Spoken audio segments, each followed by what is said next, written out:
Okay, what we have today is the next in my installment of the Japanese Maritime Self-Defense Force vessels in 1/350th scale.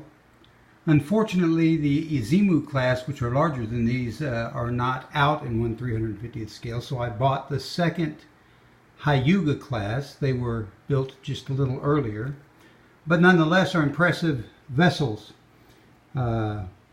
They are much larger than the older DDH destroyers the Japanese have, that were in fact half destroyer up front and then with a long landing deck and a fairly large hangar that would hold 3 helicopters in back.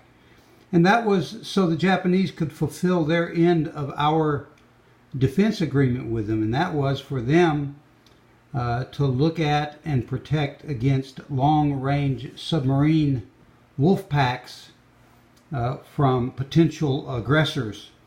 And so they have flotillas of destroyers now backed up by these 2 aircraft carriers that are specifically designed to search for submarines. And in order to do that, not only have they got the Seahawk helicopters, but they have bought and are buying more Osprey aircraft and the Merlin type aircraft helicopters. And so I wanted to show this one off. This is number 82, which is the second in class that was built. And as you can see, I've added all of the add-ons in terms of the engraved metal parts. You can see all the way down to the 50 caliber machine guns, as well as, if you look in there, you can see the life buoys for people, as well as all of the various equipment on deck. I'm not quite done with this, but I wanted to show it to you today because I have some other exciting things to show with it. But there you can see the helicopters, and if we come up close, we can see that these helicopters are in fact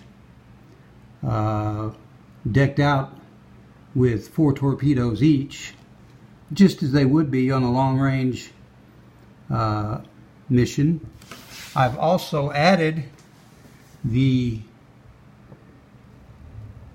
anti-submarine version of the Osprey, the so-called SV-22, which itself would carry 4 torpedoes. And so you see these 2 aircraft here with the torpedo canisters attached to pods under the wings.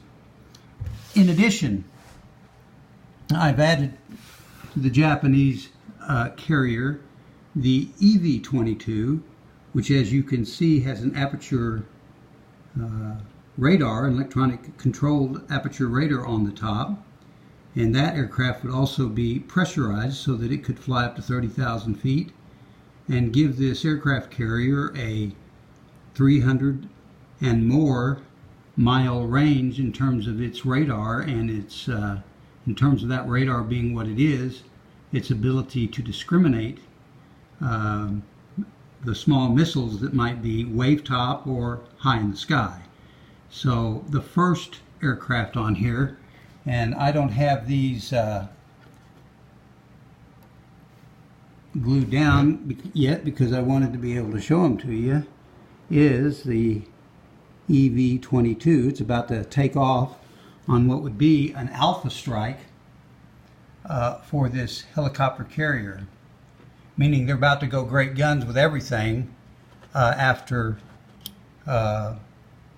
potential targets, potential submarine targets.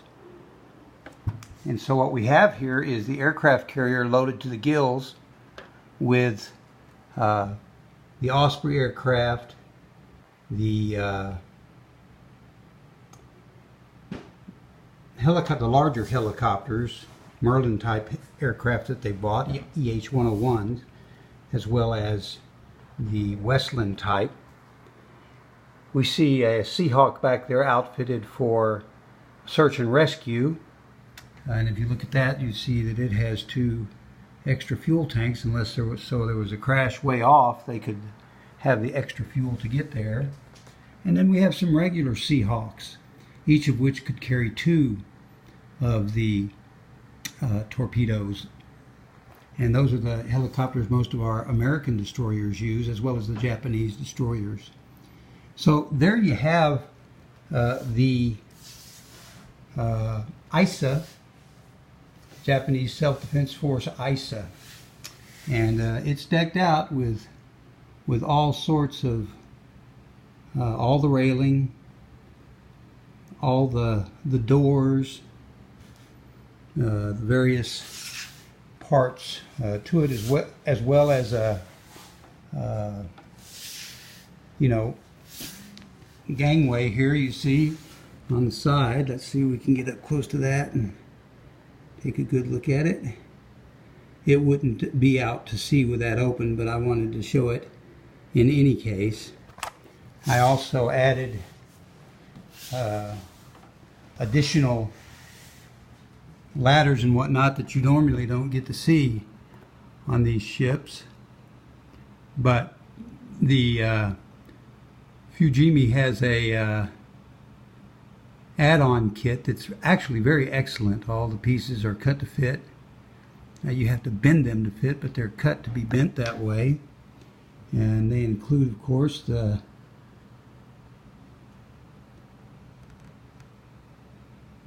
access to the windows to clean them. And so a guy gets up on that railing there and goes around and can clean any difficulties and has access to them. This little door is an elevator for weapons, and you've got a crane there lifting weapons up out from underneath the carrier deck. And so, you know, I'm impressed. These helicopters are formed very well. They turned out looking very well. The safety netting all went on right with all of the antenna. Now, what is exciting about this is what you might see happen with such a force. Let's say there was a very severe agitation and the Japanese needed to go all out. Well, perhaps then, if you can imagine this ship that I'm about to put down being about 150 feet longer and 20 feet lighter, you would have an Azimuth class aircraft carrier, and they would be outfitted like this one is. This is actually the Hyuga itself, number 81, and I've got it outfitted with 8 joint strike fighters. And it's possible that the Hyuga could carry joint strike fighters. It certainly has the room for them. They would probably have to heat harden the deck and maybe add a ski jump. But if they didn't want to do that, they could take off the way the US does. And so I thought I would add that ship in with this so that you could see both of them. The Hyuga coming along to provide decent air cover with 12 joint strike fighters, and the ISE outfitted with a full range of weaponry for anti-submarine warfare. I also brought in all the escorts, and so I'll start adding them. First we have one of the Soryu submarines, which are very capable vessels in excess of 20 knots underwater. That could go along with these and protect them. Their air-independent propulsion would allow them to stay underwater for good lengths of time. I also have here a Takanami class destroyer that the Japanese would make use of in such a task force. These are relatively new, 32 cell VLS, and outfitted for anti-submarine as well as anti-surface warfare and decent anti-air warfare. We've also got the the ship that we would call the Japanese Aegis. This is the follow-on to the Takanami's, the Asakui vessel, and you can see on that ship their own dual band radars, both front and in back, and they are outfitted with weaponry and a full battle management capability. And so you have those two smaller destroyers that are displacing about 7,000 tons each. And then you have the true Aegis vessels that the Japanese have. One is the Atago class, and that's the one I'm putting down now. This baby displaces about 10,000 tons and carries 96 vertical launch missiles with true Aegis capability, and the latest, I might add, so that they can take out ballistic missiles. And so that's a true Aegis ship that has its own hangar for helicopters. And finally, the last one I will put on here is another Aegis vessel. The Japanese call it the Congo class, of which they have 4. And they have 4 of the Atago and its immediate follow-on. So the Japanese have really put together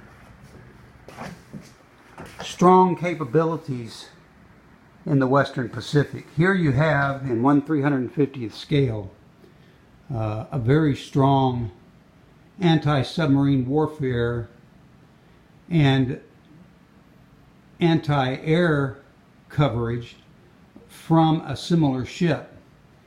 Most likely it would be either the Kaga or the Izumu, because they would want to have 2 anti-submarine warfare task forces. But in this case, I put one together so that you could see them all. And really what I wanted to show off was this new ISE class. It's very, very decent ship. And these ships, along with the Asakui, have dual band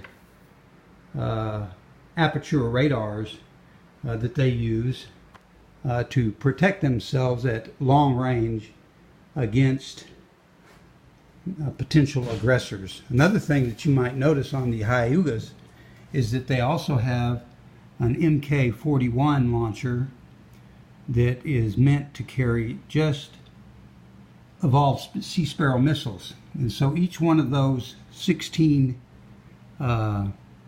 cells can carry 4 ESSMs. So you've got 64 missiles with a range up to or just exceeding 50 miles to help these larger vessels who have these standard missiles, and each one of them carries right at 100 missiles, 96, to protect themselves against longer range threats. And with the F-35s and with these AEW aircraft, which I hope dearly that they will buy, and I would urge all Japanese watching this to try and show and urge their Ministry of Defense and their elected officials to add these aircraft to the Izumu class carriers. Having the F-35s is great, and I am very happy to see it myself. I think it is the perfect answer for the Japanese to have a larger carrier, where they have 2 of them that can carry 24 to 28 F-35s. But that's over $2 billion worth of aircraft on a carrier that you want to be protected completely. And the first step in protecting it is to have the proper and the best early warning air radar that you can. And for these vessels, although a helicopter like the British have with their Merlin crow's nest is good and better than nothing, the best you could have would be this Bell Textron V-22 configured to be a AEW aircraft. And if you'll notice over here on the other one, I also have it outfitted with the same. I did a 1/700th scale version of the two Izumo class, similar to this, each one carrying 24 F-35Bs with little tiny 700th scale V-22s, also outfitted to be AEW. So I would suggest anybody, and that includes the Australians, certainly the Koreans who have indicated they're going to do this with the Docto class, as well as the Spanish, the Italians, the Indians, should they get it. All of those allies who are looking at the F-35B for their carriers, their jump jet carriers, should most definitely look at getting the Bell V-22 that is outfitted for aircraft early warning, AEW. They would do themselves a great favor by doing that. Make sure that you know when they come out with a 1/350th scale of that larger ship, I'll buy it. In fact, I'll buy two of them, and then you will see a 1/350th scale two-carrier strike group from the Japanese. That's where they're headed. And I honestly believe if the Chinese continue to build aircraft carriers, and they're working on their third one now, and it will be a catobar with catapults, which are capable of launching larger aircraft. Now, I believe the Japanese will in turn build two larger carriers themselves and meet them on that basis. And for as long as the Americans, the Japanese, the Koreans, and all these others have fifth generation stealth fighter, they're going to trump what the Chinese are doing with their aircraft carriers right now with the J-15. That's their fighter. It's a very good 4+ generation aircraft where they took the Su-33 that they had from actually it was an older version, but they took it and they rebuilt it using composite materials and their own avionics and their own weaponry, and have made a very, very decent aircraft of it. I do not believe it will come out well, however, against the F-35 and its stealth and its sensor fusion that will allow them to see and shoot before the J-15 knows they're even there. So, there you have it. This video was about the DDH-82 ISE, and I think we've done a pretty good job with it. What I still have to do with that aircraft carrier, as well as with the Hyuga that you see there, is add this right here to the decks, like I did on my American carriers. These are very nice add-on 1/350th scale personnel that are dressed in the Japanese uniform. And I've got 280 of them to add to these vessels.